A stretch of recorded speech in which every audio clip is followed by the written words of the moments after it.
Hi viewers, welcome to our channel. ప్రస్తుతం మనతో పాటు దాము బాలాజీ గారు సీనియర్ జర్నలిస్ట్ ఉన్నారు. వాడితో ఒకసారి మాట్లాడదాం. సార్ నమస్కారం.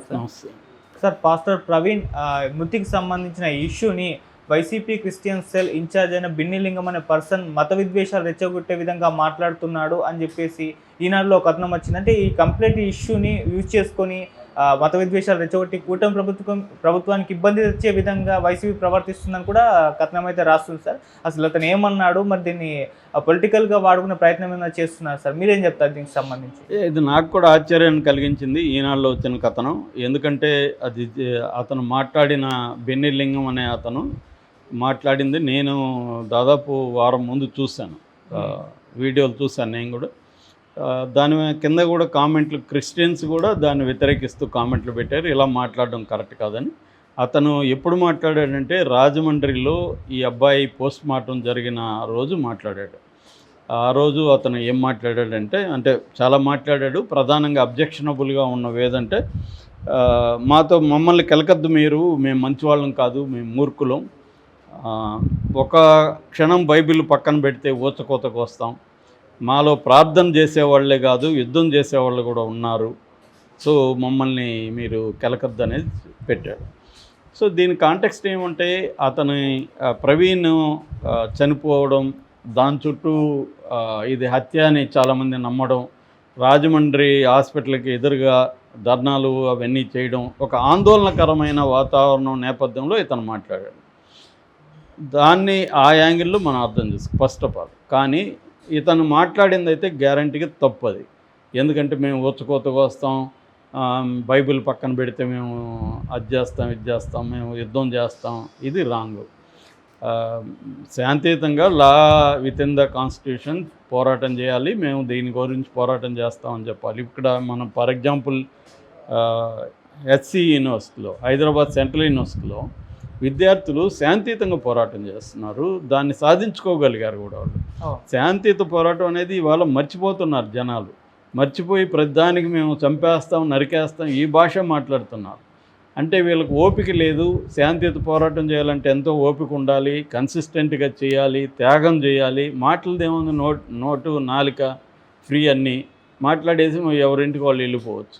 ఇది ఎక్కువైంది. ఇప్పుడు పని చేయాలంటే కష్టంగా, నేను మాట్లాడడం ఏముంది, మైక్ ఉంది, మాట్లాడాడు, వెళ్ళిపోయాడు. అది కాకుండా పోరాటం చేయాలి, ఫ్యాక్ట్ ఫైండింగ్ చేయాలి, వాళ్ళ బాధితుల వైపు అండగా నిలబడాలి. ఇదెవరు చేయట్లేదు ఈ మధ్య. సోషల్ మీడియాలో వాగేసి ఇంటికి వెళ్ళిపోయి వాళ్ళ పనులు వాళ్ళు చేసుకోవడం అన్న కాన్సెప్టే కనిపిస్తుంది ఇటీవల. అందుకనే మనం హైదరాబాద్ స్టూడెంట్ల పోరాటాన్ని మెచ్చుకోవాలి. ఎందుకంటే వాళ్ళు పిడికిడి మందే కావచ్చు కానీ గట్టిగా నిలబడి శాంతియుతంగా చేశారు. ఎక్కడ వాళ్ళు దుర్భాషలు ఆడలేదు, రేవంత్ రెడ్డిని బూతులు తిట్టి వీడియోలు చేయలేదు. వాళ్ళు గ్రౌండ్లో నిలబడి అక్కడ అడ్డుకోవడానికి ట్రై చేసి అరెస్ట్లు అయ్యి జైలుకి వెళ్ళడానికి నిలబడి చేయడం వల్ల ఇవాళ సుప్రీంకోర్టే సుమోటోగా తీసుకొని దాన్ని ఆపేసే పరిస్థితి వచ్చిందంటే శాంతియుత పోరాటానికి ఉండే ఒక బలం అనేది తెలుస్తుంది. అది చేయకుండా ఇట్లా బెన్నిలింగం లాగా మాట్లాడడం రాంగ్ ఫస్ట్. అయితే దీన్ని అక్కడ ఏదైనా రాజకీయంగా మార్చుకుంటారు కాబట్టి తెలుగుదేశం వాళ్ళు, వైసీపీ వాళ్ళు దీన్ని ఇష్యూని, ప్రవీణ్ మృతిని కూడా వాళ్ళకి అనుగుణంగా మాట్లాడుతున్నారు. నిజానికి తెలుగుదేశం వాళ్ళు కూడా ఇది జగనే చంపించాడు ఇతన్ననే వర్షన్ కూడా వచ్చింది. ఎందుకంటే జగన్ని తిడుతూ ప్రవీణ్ వీడియోలు చేశాడు. గతంలో పాస్టర్లకే అతను 5,000 ఇచ్చినప్పుడు కూడా విమర్శించాడు. అందుకని అతను చంపేశారనే వాదన కూడా తెలుగుదేశం వాళ్ళు కూడా చేశారు. అట్లాగే జగన్ తరపున ఉన్న క్రిస్టియన్ బ్యాచ్ కావచ్చు, ఇప్పుడు హర్షకుమార్ కావచ్చు, ఇంకొంతమంది కూడా రంగంలో దిగి ఇది హత్యే అనేది చెప్తున్నారు. కానీ తెలుగుదేశం హత్య చేసిందని కానీ కూటమి హత్య చేసిందని ఎవరు కూడా మాట్లాడలే. వీళ్ళే ఎక్స్ట్రీమ్కి వెళ్ళి జగన్ హత్య చేయించాడని మాట్లాడారు తప్ప వాళ్ళు ఇది చంద్రబాబు హత్య చేయించాడనో పవన్ కళ్యాణ్ అనో ఇంకెవరు వాళ్ళ పేర్లు పెట్టి చేయలేదు. వాళ్ళు ఇది హత్య అన్నారు తప్ప ఎవరు హంతకుడు అని చెప్పలేదు. ఈవెన్ కేఏ పాల్ కూడా ఇది హత్యగా నేను నమ్ముతున్నాను, 90% హత్య అని నమ్ముతున్నాను అన్నాడు తప్ప ఇది ఎవరు చేశారనేది నేను చెప్పలేను అనేది ఆయన కూడా అన్నాడు. అది పోలీసులే తేల్చాలన్నాడు. సో ఆ నేపథ్యంలో ఇతను మాట్లాడడాన్ని మనం వ్యతిరేకించాలి. అయితే ఇప్పుడు దాదాపు వారం తర్వాత ఈనాడు ఎందుకు రాసింది? ఈనాడులో ఏం రాశారంటే, ఇతను భయంకరంగా విద్వేషాలు రెచ్చగొట్టడానికి ఒక కుట్ర చేస్తున్నారు, దీని వెనక జగన్ ఉన్నాడు, వైకాపా ఉన్నట్టుగా అనుమానాలు ఉన్నాయి, ఇతను జగన్కి భారతిరెడ్డికి అతి క్లోజు అని ఫోటోలు పెట్టారు, భారతిరెడ్డితో ఉన్న ఫోటోలు. అతను ఏదో మెమరాండం ఇస్తుంటే ఆమె చూస్తున్నట్టుంది. అది రోజుకు 100 మంది వచ్చిస్తుంటారు. ఇతను ఇంకోటి కూడా ఈనాడు రాసినది ఏంటంటే వైసీపీ మైనారిటీ క్రిస్టియన్ సెల్ ఉపాధ్యక్షుడిగా గతంలో పనిచేశాడని కూడా రాశారు. సో అంటే ఇప్పుడు ఉపాధ్యక్షుడా కాదా అనేది రాయలేదు ఈనాడు. ఉపాధ్యక్షుడిగా పనిచేశారు అని రాశాడు. అట్లాగే ఇతని గొడ్లవల్లేరు నెహ్రూ నగర్లో ఉంటారు వీళ్ళు, కృష్ణా జిల్లా. కొడాలి నానికి కూడా ప్రధాన అంచెలుడు అని రాసింది. సో ఇక్కడ అంటే ఒక వ్యక్తిగా అతను మాట్లాడిన దాన్ని విమర్శించకుండా అతను వెనక జగన్ ఉండడనే దానికి ఒక కుట్ర చేశాడనే దానికి తర్వాత ఏమీ చేయలేదు. అతను తర్వాత ఏం మాట్లాడలేదు, వైసీపీ నుంచి తర్వాత ఏం జరగలేదు. ఒక కుట్ర చేశారు, ప్లాన్ చేస్తున్నారు అనడానికి ఒక ఎస్టాబ్లిష్ చేయాలి కదా, అదేమీ లేదు ఇక్కడ కథనంలో. అంటే లోకేష్ మొన్న కూడా ఇదే మాట్లాడాడు, దీన్ని వైసీపీ ఉపయోగించుకొని అల్లర్లు సృష్టిస్తుంది. నిజానికి ఎవరు అల్లర్లు సృష్టించడానికి ట్రై చేయలేదు. ఇది మీడియాలో హైప్ వచ్చేసినప్పుడు ఏం జరుగుతుందంటే రకరకాల కథనాలని మీడియా హైలైట్ చేస్తుంది. నిజానికి తెలుగుదేశం మీడియా కూడా ఈ పని చేసింది. తెలుగుదేశం మీడియా కూడా ఇది హత్య అన్నట్టుగా బిగినింగ్లో మాట్లాడింది. తర్వాత వాళ్ళకి పార్టీ నుంచి ఇన్స్ట్రక్షన్స్ రావడం, దీన్ని మీరు యాక్సిడెంట్గా ఎస్టాబ్లిష్ చేయండి అని వాళ్ళకి గైడెన్స్ రావడం, వాళ్ళకి ఫుటేజ్ ఇవ్వడం, వీడి తర్వాత కథనం మారింది. అప్పటికి కూడా ఒక తెలుగుదేశం మీడియా ఛానల్ వెనక నుంచి ఒక ఫోటో తీశారని ఎవరు చెప్పారు? అది తెలుగుదేశం మీడియానే చెప్పింది. వెనక నుంచి ఎవడో ఫోటో తీశాడంటే అర్థమేమి? ఇది హత్య కుట్రనే కదా.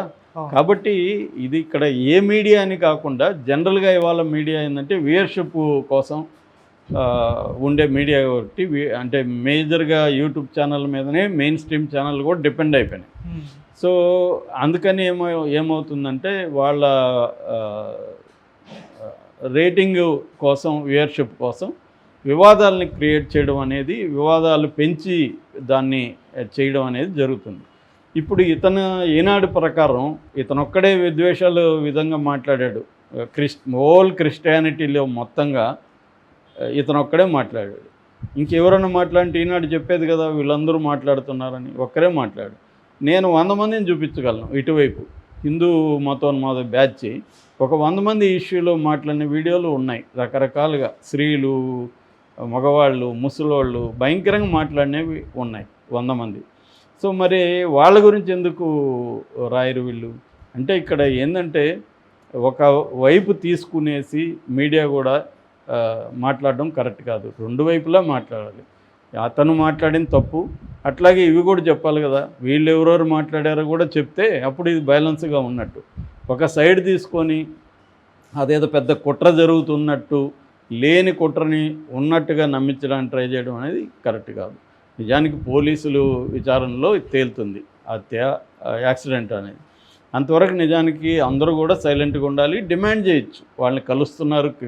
నిజానికి క్రిస్టియన్ సమాజం ఈ ఇష్యూ పట్ల ఓవరాల్గా సమయమే పాటిస్తుంది. ఎవరో కొంతమంది పాస్టర్లు వాళ్ళు కొంత తీవ్రంగా మాట్లాడుతున్నారు తప్ప ఓల్ సమాజం తీసుకుంటే సంయమనం పాటిస్తుంది, ప్రేయర్స్ చేస్తుంది. వాళ్ళ ఇంట్లో వాళ్ళు కూడా ఎంతో సంయమనం పాటిస్తున్నారు.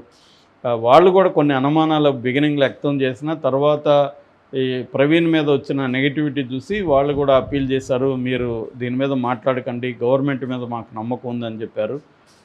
చంద్రబాబు కూడా దీని పట్ల పాజిటివ్గా స్పందించాడు. ఆయన కూడా సత్వరం విచారణకు ఆదేశించారు. ఎక్కడ ఏం మనకైతే ఇదేం కనిపించట్లేదు. కానీ దీంట్లో మళ్ళీ ఈ రాజకీయ కుట్రల కోణం తీసుకొచ్చి